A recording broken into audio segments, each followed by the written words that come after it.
When the farmer and his wife could not see him, he cried about what he had done. Late that afternoon, when the matron pulled up in her car and told him to get in, he did not even look back. He sat silent in the back seat as the car bounced over the rough Texas roads. I was really upset at what was happening to me, Lee recalls. I felt terrible about killing the chicks.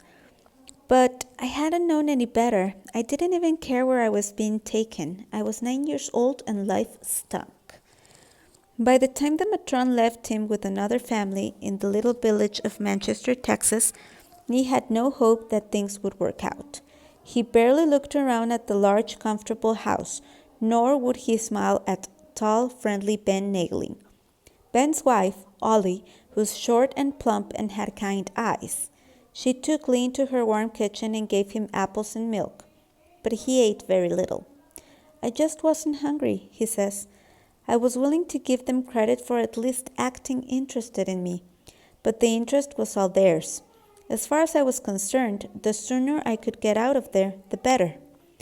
It was growing dark as they showed Lee around the grounds and the barns, and introduced him to the horses. Ben pointed to the wood pile and asked Lee to stack some wood for the kitchen stove on the back porch. Lee was immediately suspicious. I remembered that farmer who felt my muscles and teeth. It looked to me like the Nailings thought they'd found themselves a chore boy. I turned to him and said, "Do it yourself. I didn't come here to work for you." I think my voice was really angry because it sort of surprised me. They both looked shocked. Ben grabbed me by the arm and gave me a hard swat on the behind. He said, "Now look here, boy. If you're going to be part of this family, you'll pull your weight.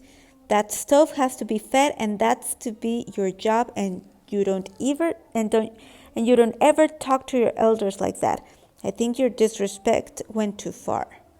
Well, that was too much for me. I refused to talk to either one of them. I figured I had nothing to lose because I wasn't going to be there in the morning.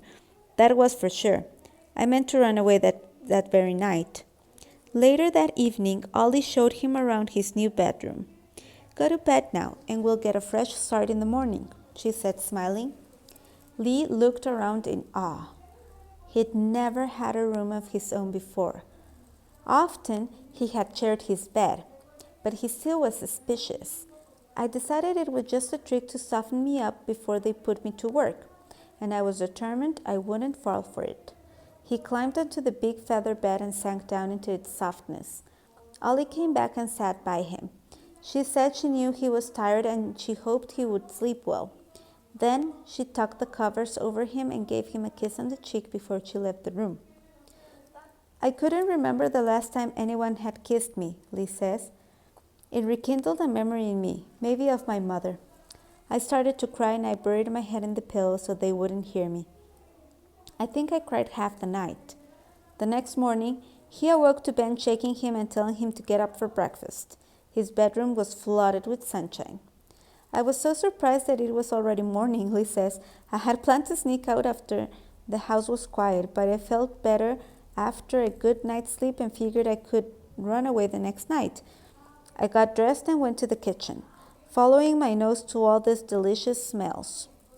Ollie greeted him and told him they were going to eat in the dining room. "We only eat there on special occasions," she said. The table was heaped with ham, bacon, eggs, grits, biscuits, potatoes, jams, and jellies. Lee thought company must be coming, but saw only 3 place settings. After Ben motioned for him to sit, Lee immediately grabbed the biscuit and started to make a bite out of it.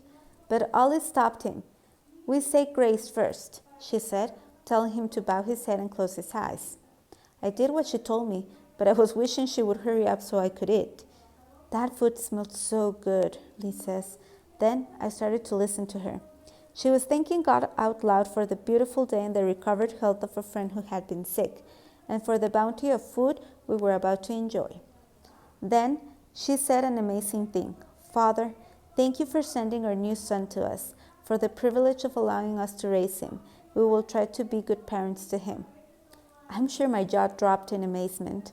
Somebody was actually thankful I was there. I had always felt like a bother to adults, but this woman was acting like she was glad I was there. I stole a glance at Ben. He smiled at me and said, "We're happy you're with us, son. Now let's eat." Lee stuffed himself. He could not remember when food tasted so good. The more he ate, the more pleased the Nailings seemed to be. After breakfast, they said they would take him to the store they owned to get him some new clothes, and then to the barber shop for that much-needed haircut.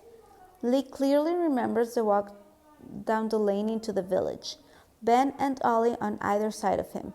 They stopped at each of the 6 houses along the way, and at each one they introduced Lee as our new son, and said how glad they were that he was with them. By the time Lee was fitted for new clothes and had his hair cut, he already knew some of the villagers by name and had met several children his own age. By the end of the day, after another home-cooked meal, he had decided to give the new arrangement a chance, at least for a little while. The Nailings' house was beginning to feel like home.